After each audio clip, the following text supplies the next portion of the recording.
Boy, it's been a while. It has indeed. It's been quite a few years since we've talked plenty times since then, Martin, but this is the first Aviation Podcast that we've sat down, and it's not because we haven't wanted to carry on doing it. It's just that you had a life, I had a life, and we ended up being at different parts of the world, and it became difficult, right? Indeed it did. But we're here in Auckland right now, and we thought we'd get back together and just stick our toes back into the water and see what the audience says and whether we can carry this on, because I'd like to make this a regular thing, and we'd like to make a return from it as well, because that helps. So let's see how things go. But we were getting some pretty good numbers and plenty of inquiries. You would have got them as well, asking us to carry on if we can. So we're going to give it a go. That's why there's been a hiatus, quite a long hiatus, but we're in the studio together now. And I don't quite know where to start, because there have been aviation developments that have happened in the time that we haven't been making the podcast. And perhaps if we pick up the program again, we can go through some of those as we sort of get back into it. Of course, there's been what I've been doing, which we talked about in the initial stages in some of the last podcasts we did of recovering the airframes with Bring Our Birds Home. We can touch on that. But I want to start by bringing up the issue of the Lion Air 737-8 MAX crash in Indonesia, a couple of weeks ago now. 189 killed, brand new plane. Seems that there were flight sensor problems, and this is becoming a bigger story maybe than anyone thought at the time when they heard the news. So how closely have you been following that? I've been following it quite closely with a lot of interest. It's very, very interesting what's come out, especially when the chief pilot of American Airlines says, hang on, I didn't know anything about that. Yeah, it seems that's patchy, because I saw comments from a TUI Airlines pilot in the UK who claimed on Prune that they had been part of... Briefed on it. And bringing the aircraft into service for that airline, and had been briefed on it and didn't know what the fuss was, if I read that. So it seems to be patchy information out there. Yes. And that's sort of not what you'd expect from Boeing, I got to say. No, not with a plane that's been in service for as many years as that has. Sure, it's a new device, but it seems to be, relatively well understood and a simple addition. Well, as I say, it gets more complicated as you go into it, because I see that function was included in the MAX because someone claimed the engine nacelles create more lift because they've got a bigger surface area, and in a nose-up pitch, those nacelles can add to the lift and cause even more of a pitch up and a stall problem, way more than the earlier models, and that's why that software is in the system. If you weren't to know about that and you were used to having trouble-free flights every day of your life, it could get you. Yes, but it is interesting that the nacelles are so much bigger, that they create so much more lift. To me, reading that, it sounds like they tried to add a degree of envelope protection to a non-fly-by-wire machine. It's because they had the stick shaker, they had the stick pusher, and all that in there. I read it with interest and thought, hang on, that sounds to me like they're trying to add something they can sell as envelope protection. Well, they obviously knew about that tendency from the nacelles, and designed around it. That's because, of course, they need the ground clearance. It's always been the problem. Yes, so they've obviously flattened it even more. Well, yeah, the bigger engines, bigger nacelles, bigger fan dimensions, and also the nose wheel is noticeably, elevated over the earlier models, isn't it? Keep that clearance. I think it has the same clearance as the next generation engines with those new engines on it. But, I mean, nothing's going to get in the way of how many orders have they got for that? Over 4,000? Yes. Might even be more than that. Yes, you just feel sorry for Lion Air, because it sounds like this really was a very unfortunate set of circumstances that just further leads to the bad rap that Indonesian airlines have. I couldn't help think of the Air France crash off Brazil, which again could have been managed if and successfully brought in for a landing if the crew had more knowledge, basically, and figured out what was going on instead of pulling the stick back continuously and stalling it all the way, which seemed to be completely dumbfounding. But this reliance on automation, again, comes up. When you don't know what's going on, you don't know what to do, and you trust the automation, which is letting you down even more. It's a vicious cycle. It is, but you're told all through training that you should rely on the automation. It's there to save you. It's also the mechanism which is allowing pilots to be trained up a lot quicker. Yeah. It's allowing people to take out pretty complex aircraft in a much shorter period of time than they've ever been allowed to in the past. And, of course, the airlines, they like to sell that up because it's all a sunk cost, isn't it? You don't want to waste too much time training people. Well, no, if you can save money on it and you can make it a bulk thing, then it's cheaper and it's more cost effective for the airline. But I worry that things are too reliable. Well, they are reliable, but in the long run, it does save a lot of money, and it is safer. It's just that when you've got multiple systems, or systems that are not fully understood go wrong, that's what happens. Boy, it must be perplexing for the pilot not knowing what's going on and trying to figure out. And this is where that reliance on automation becomes a real problem, because you tend to trust the thing that's letting you down even more. And yes, and the possibility is that it wasn't the automation that failed. It's the automation was trying to fix a problem which might have, as you pointed out earlier when we were talking, a bug in the angle of attack sensor or a sticky angle of attack sensor, which is a mechanical part. Those things can start out like that, can't they? Yeah.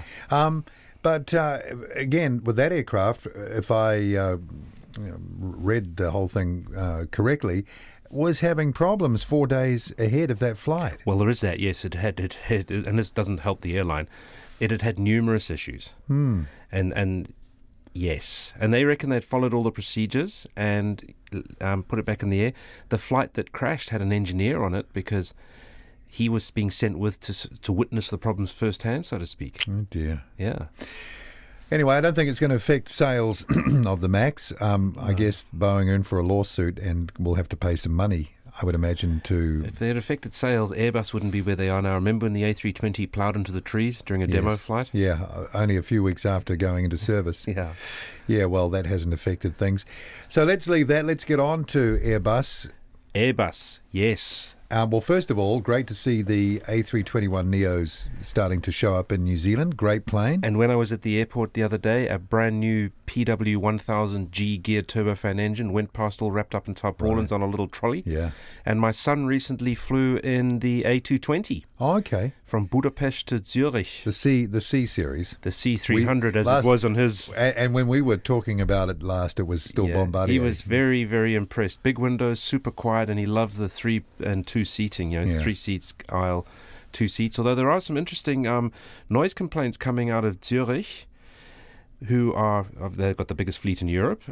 The Pratt & Whitney geared turbofan, while maintaining and fulfilling all the low noise requirements, does have a peculiarly irritating grinding noise in certain... Right. And I actually heard it. I was in Hamburg about 4 weeks ago, and I heard a very strange noise going overhead. And was it like a growl or something? No, it was sort of a high-pitched tinny grind.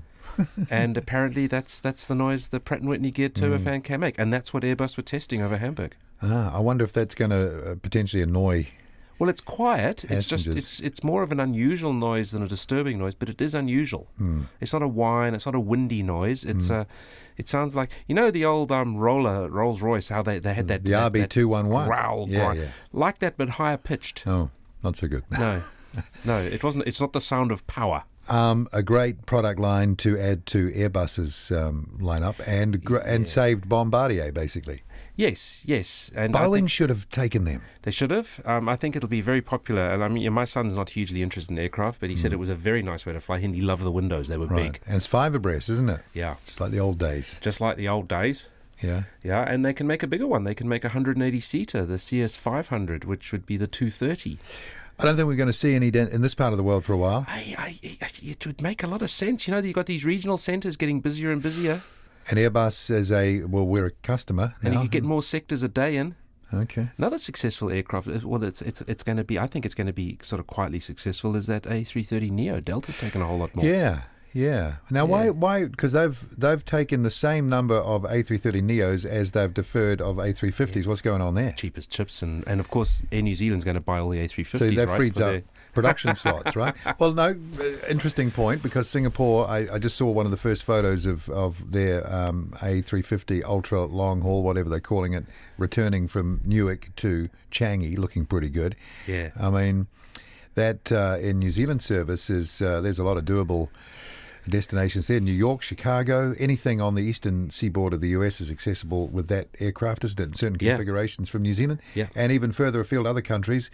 So I know that I've heard whispers that the airline has been talking about the A350. They've had it demonstrated to them.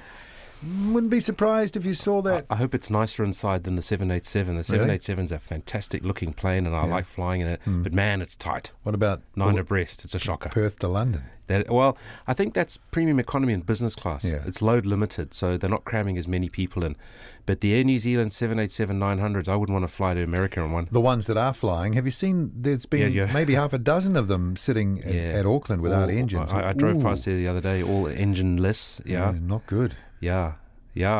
And they're not weighting the wing, so obviously it's not important on that type of wing. No, I noticed that too. Because on the Boeing, they had to hang a concrete block in a day. To keep it balanced. Yeah. I'd be grumpy if I was Air New Zealand. Man, I'd be grumpy. I've been reading in the forums a little bit like that, and everyone's saying, well, Rolls-Royce must be paying through the nose for that. Well, apparently they're not, because apparently a lot of the blame's being shouldered by Boeing for some of their requirements.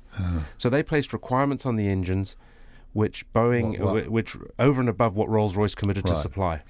Yeah, apparently. And we were the launch customer for the Dash 9 with the roller engine. So, I mean, it looks like because other aircraft are being delivered with those, well, not exactly the same model engines, but with basically the same engine, and they're okay. And it looks like maybe the launch customer has been, a little overlooked in maybe the launch customer's taken the cash. Well, it's possible, I suppose. Yeah, Air New Zealand runs a very tight ship, and they like a bit of cash. But they certainly like a bit of mine. They've got a lot of Airbus experience now with A320s, the A321s coming on. I reckon that's going to make them loads of money, that aircraft. What do you say, 220 or 240 seats with the Neo?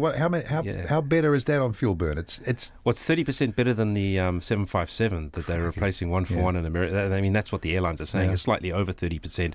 So it's probably going to be cheaper to run Trans-Tasman than a CO. Yeah, well, A320 with 40 more people. Incredible. That's what I mean. Money maker. So there you go. And they probably now have had over 30 Airbus aircraft come through their fleet. They're well experienced. Not far to go to leap to the A350. And that 321 long range, it opens up a lot of possibilities from here, doesn't it? Or Perth. Yeah. And beyond. And beyond. 4,700 miles. Yeah, no, you're going a long way. Yeah, I wonder how worried Boeing are about that A321, because they've known surely for a long time that 75 had a sweet spot, even though they canned the production of it. And it's an aircraft based on a 60s airframe, so you can understand that. But I'm amazed they didn't sort of fill the vacuum. It's their whole returning shareholder value thing, isn't it?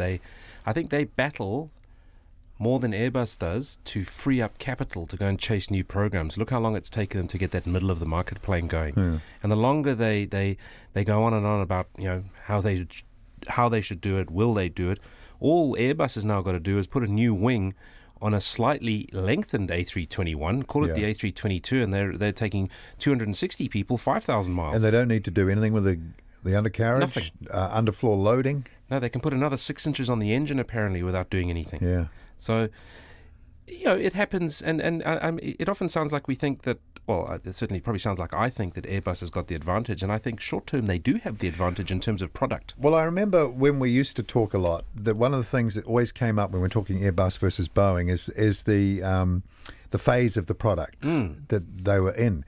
And it always seemed to me, and I think we both agreed that as we're talking about those things, that Airbus was always in a better phase of product.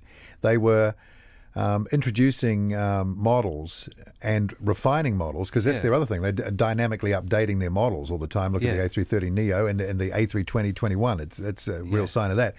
And they sort of keep their products in phase. Well, they're always forced to by Boeing. And Boeing are catching up. They're forced to by Boeing. But it's not the other way around, right? No.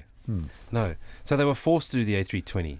Yeah. Right? They then did before that they did the A300 and everything, and then Boeing came out with a 767, and they were forced to do the A330, Yeah. which was a great plane, Yeah. despite what a lot of people were thinking. Mind you, but they already had the A300. They did. And that was innovative. So, But the 767 forced them to up their game again. yeah. And Boeing just, they're lazy. Well, they were lazy because they had this huge captive American market. Yeah. They were going to buy 767s no matter what. Yeah. Yeah, all those. Well, yeah, they could rely on American. They could rely Yeah. on Delta. But look at Alaska. Complacent. I mean, anyone who Yes. said that Alaska was going to be an Airbus airline even a year or two ago they laughed you out of the hole. I remember reading the forums.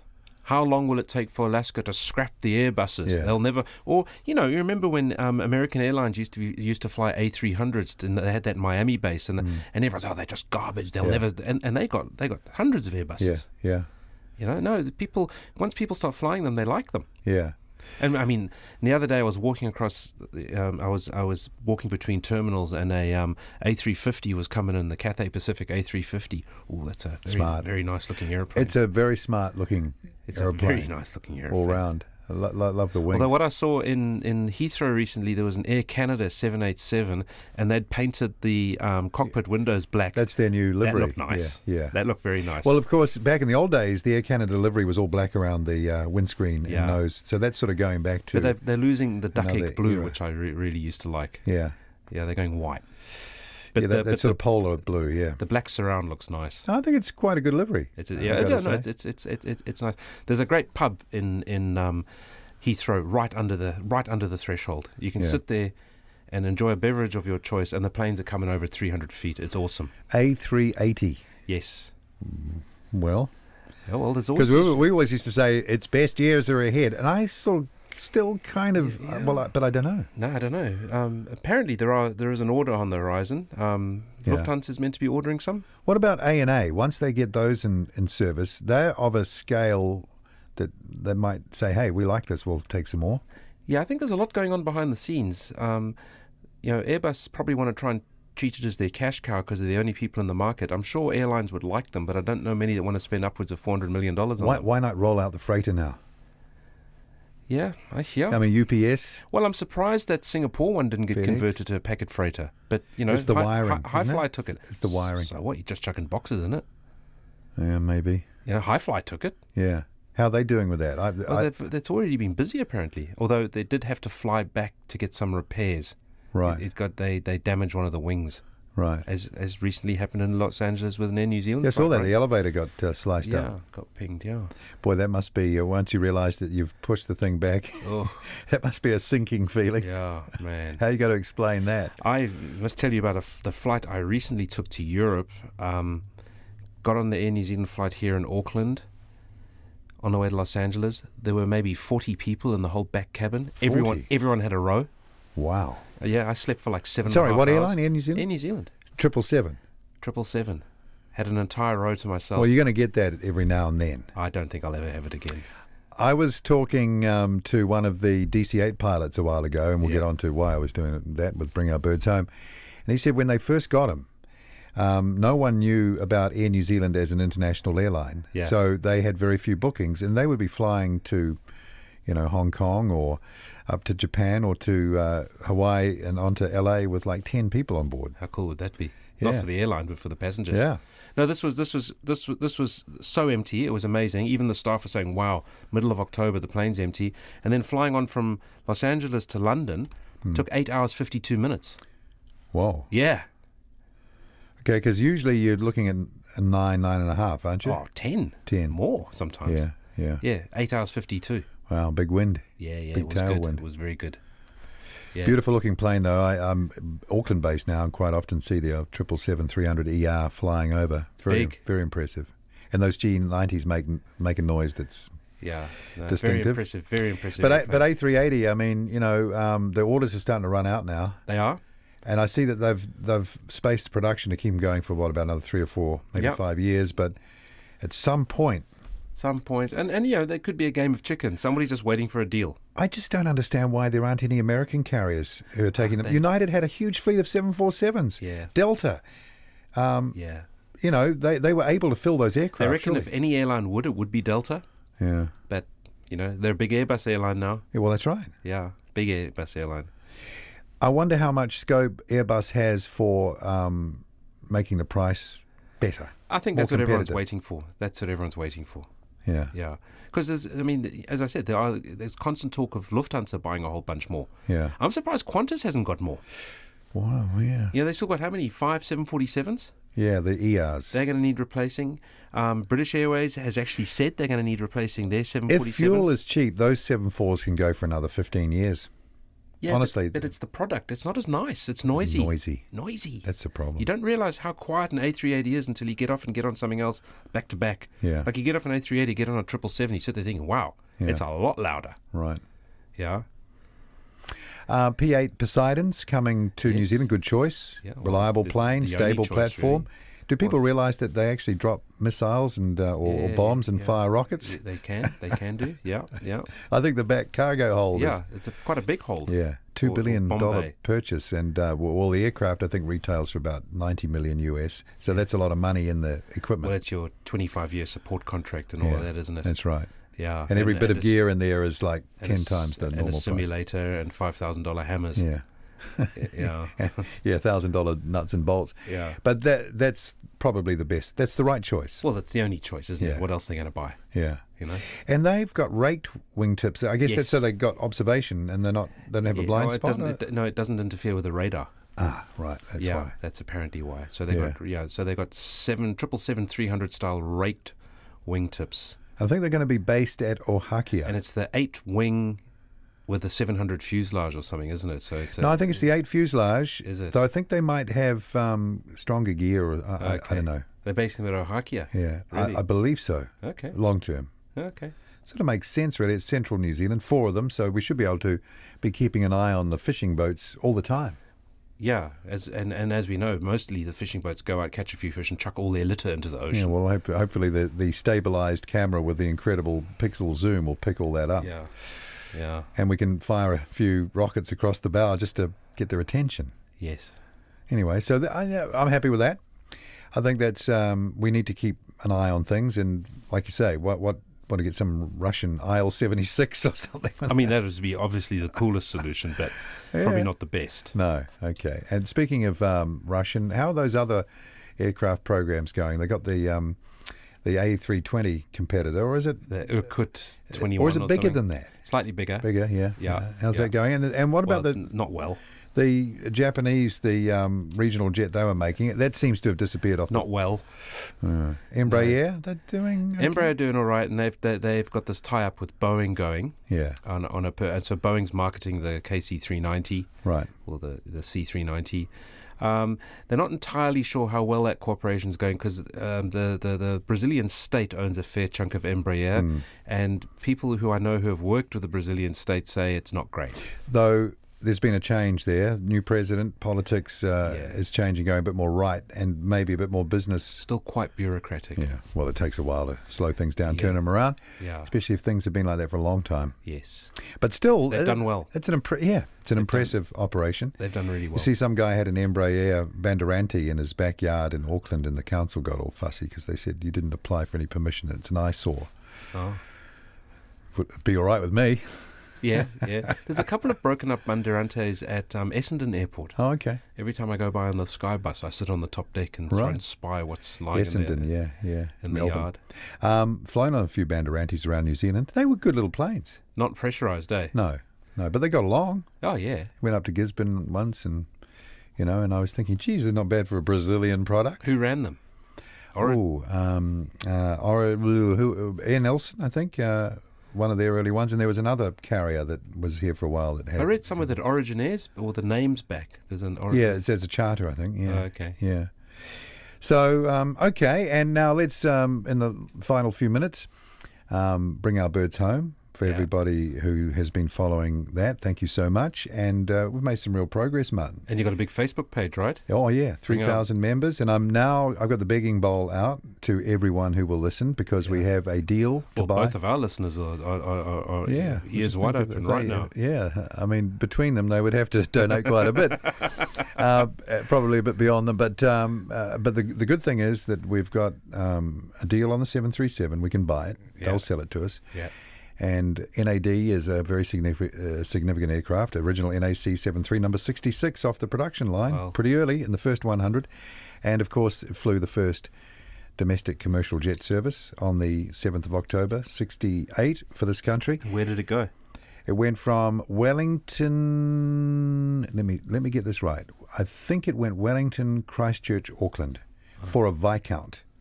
Now, as I understand it, 2 aircraft were used on that day, NAD and NAC, Yeah. but NAD flew first. Okay. NAD flew the sector going the other way, but took off later. So NAD is... What were they, 110 seaters or? Back in, when they were delivered, I think 96. They were 3 and 2, weren't they? They were 3 and 2, yeah. Yeah, yeah. Didn't last long. No. And I think they ended up 113 for... Yeah, they the never. rest of the time. Did they have the doors on the luggage racks, or was it just the? No, it was the just a shelf. the train racks. Yeah, I went on the bus racks. I went on an SAA one of those. We're gonna have to find some of those to put back in the cabin. I don't want to do the whole cabin, some of it, because we want to show structure as well. But you need to show it as it was. An orange upholstery, nice, garish orange upholstery. And the DC-8, we have a deal on price, and they want to sell it to us. We're just waiting on a judgment. It's taking a long time. Bureaucracy in Brazil. Great price. Now we're looking at how we can dismantle it and get it ready for shipping, and we're probably going to organise that ourselves now. Yeah, I think we've got enough talent, and we've got access to the drawings. Angle grinder, big hacksaw. The tooling you wouldn't believe. Yeah, I can imagine. Cranes and all. Holding it up because list as long as your arm. Yeah. Well, we do what they do in Mojave. Just put like 5,000 pallets under it. Oh, we've got the jet engines. We've got the JT8D-15 engines that we've bought. And what were they off? They were off a corporate 73-200. Okay. One of the last ones in the US to fly, and they've still got hours on them. Hush kitted? No. The real deal. Okay. They've got the because the hush kit, that was part of the nacelle though, wasn't it? Or was that part of the... I don't know. No, it was the second... the back part of the nacelle. So that Nordam made a new back part of the nacelle. Okay, yeah. And incorporating those... and it had a jet pipe liner in that as well. That was part of the hush kitting, yeah, wasn't it was basically a bypass on the bypassed air. Okay, yeah. And they had the clamshell thrust reversers on the back. Of course, when the 73s were delivered, originally they had the old thrust reversers. See, if I was in charge, all jet engines would have clamshell thrust reversers. Yeah, I think it's so. the only one I'd allow. They're great. Yeah, I'm not having any of that other cascade nonsense. Yeah. Clamshells. You see on the IL-62 and TU-154, they deploy them before they land. As you should. As you should. Isn't that fantastic? Yeah. So we're doing really well, and we've had a friend of Bring Our Birds Home, Steve Wild from Queenstown, travel to Cuba, and he followed up the DC-10, got some footage, and met with the head of CAA there, who we're now talking to, along with the ambassador, and I'm hoping we can get a deal there. But the point is, Martin, when we were last talking, we were just talking. Now they've been saved. We've got deals on 2, so all we need is the money. And we've got the drawings. We know how to dismantle them pretty well. We've got the talent. We've got the place to go at the museum. So we've got the enthusiasm. You've got feeling that pretty good about it. People. I mean, and people want it to happen because these mean a lot to people. Yeah. So that's where we are on that. But, nice one. But anyway, look, great to catch up again. Let's bring this podcast back. And through the comms that we've got, when we're in different cities, different parts of the world, we can still do it. We just have to be organised. Yeah. I know people really enjoyed the programs. Didn't realise how popular they were, actually. Yeah. We'll do our best. It might be a little infrequent at first, but we'll get up to another pace, and we'll try and get some advertising and support that way to make it worthwhile. And keep it going forward. I think we should, we maybe not be as regular, but try and actually put more of them out. Yeah. Good to see you again, Martin. Yes, Paul. Now, how do we used to sign off? I can't remember. I used to say, it was like the 2 Rodneys, wasn't it? Good night from me and good night. I can't remember. No. We'll have to think of something I have to go else. back to an earlier episode, and we'll put that back in the next one. I think I said, I used to say it's Paul Brennan in Wellington. Of course, we're in Auckland now. Yeah. And you said something. And wherever I was at the time. And you were somewhere like Japan. It's Martin Noakes in Auckland at the moment. Yeah, that's right. And the New Zealand Aviation Podcast will make a return, but just give us a little space to get it organised. Yes. Good to see you again, Martin. You too.